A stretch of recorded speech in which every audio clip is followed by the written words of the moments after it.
what do you make of this? Is this something or nothing? Stephen A., hold on. S.A., please make this a big deal. I just want you to make it a big deal. Make it a big deal, man. Let me say this to you. I think they were both lying their asses off. That's number one. Let's get that out the way right now. Nobody believe in that, okay? And nobody believe in that The lie at all. was together, though. Say what? It was together. They were lied together. though. I respect that. Hold on. I didn't say I don't respect. I mean, it ain't really none of our business what they got into, and the fact that they both covered it up, it's not a big deal in the grand scheme of things in a lot of people's eyes. I get all that. Let me tell you why I think it's a big deal, though. Because I think you're seeing a guy named Kyler Murray that's tired of getting the finger pointed at him, knowing who he's playing for. You see, you're playing for a guy in Kliff Kingsbury that came into this league undeservedly so, I might add. He did not deserve to be a head NFL coach. We all know this. Got the job anyway because he's supposed to be some quarterback guru, this guy that ingratiates himself with young talent from the quarterback position, okay? And what was he doing? He was calling plays. What happened? He got his extension. Steve Keim got his extension. After they got their extension, they turned around, and there was a debate as to whether or not Kyler Murray was going to get his. And so when you look at it from that perspective and you have that level of understanding, it's like, wait a minute here. Y'all pointing the finger at me, but what the hell are you doing? You out here calling the plays. You out here picking personnel. The kind of situation that we're in where there's a multitude of things that ain't working. Here I am coming to the rescue in the second half, particularly fourth quarters and overtimes, in order for us to remain respectable and to still be in the thick of things. And you're going to talk to me about what I'm not doing, okay? I think that's what we saw last night. I think we saw remnants of that really elevating to the surface. And what you're seeing is a situation where Kyler Murray ain't playing video games, ain't focused on signing contracts that dictate the amount of time he's supposed to spend in film room. What he's doing instead is saying, I'm out here doing my job. What y'all doing? I think that's what we saw. I think we saw a nugget of that. That's just speculation. I ain't on the sideline. I won't be in Arizona until the Super Bowl, okay? All right? That's the bottom line. I ain't there. But from my bird's eye view, when I saw that happen, that's what entered my mind. You want to call it a big deal? Fine. You want to say it's not a big deal? Fine. But that's what the hell I saw. And I didn't mind one bit. Well, the first thing I thought to myself was about dang time.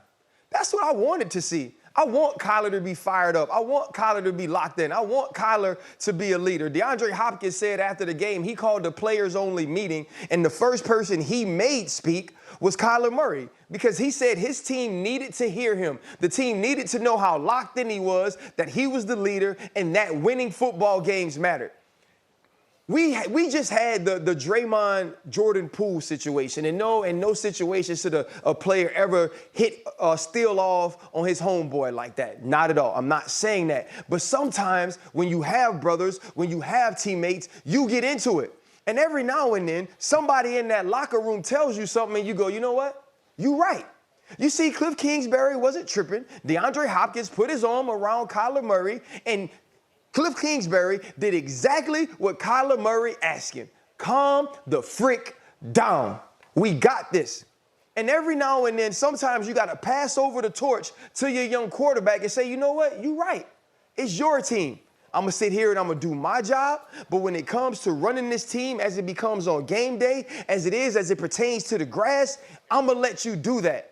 This was the chance and this was the moment we've been waiting on from Kyler Murray. The moment where it's not about the contract, Stephen A. The moments where it's not about video games. It's not about studying. It's about showing me that nothing matters more to you right now than the present. Nothing matters more to you right now than what's going on. And you are totally locked in on making sure you do exactly what you need to do to win.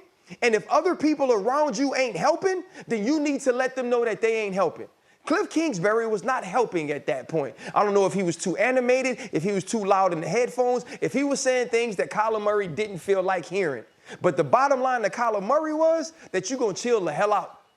And Kliff Kingsbury did that. You get 2 pick sixes. DeAndre Hopkins starts to get the rock. You win the game. Hey, all is well that ends well. Now we can get our lie together. Hey, Swagoo, you know what Kyler Murray getting on Kliff Kingsbury last night reminded me of? When I was home recovering from my shoulder surgery, and I saw RC telling Mad Dog, "You need to lower your voice. You need to lower your voice." Really, bro? RC, you was hot. You really, was hot, dog? RC. You was hot. That's what it looked like. That's what it looked like. Really? Stephen A. You are absolutely Why right, y'all bro. so You are messy? absolutely We right. RC, Yo, we are. messy. We right, man. RC, get your lie together. RC, I'm sorry, man. Yeah, Was that not the right pivot? Was that not the right pivot? I'm gonna be honest, guys. To Swagoo? Was that not the right pivot to Swagoo? That's a great pivot. That is a great Stephen pivot. A. And I ain't got Stephen no A, lie, Molly. Y'all know me. RC, I was on the show that day. When RC mad for real, this is how all this sentences start. What you're not gonna do, that's what his sentence start with. What you're not gonna do. What you're not gonna do. He said, man, no, what you're not gonna do is keep hollering at me, man. I'm right here. Thanks for watching ESPN on YouTube. For live streaming, sports, and premium content, subscribe to ESPN+.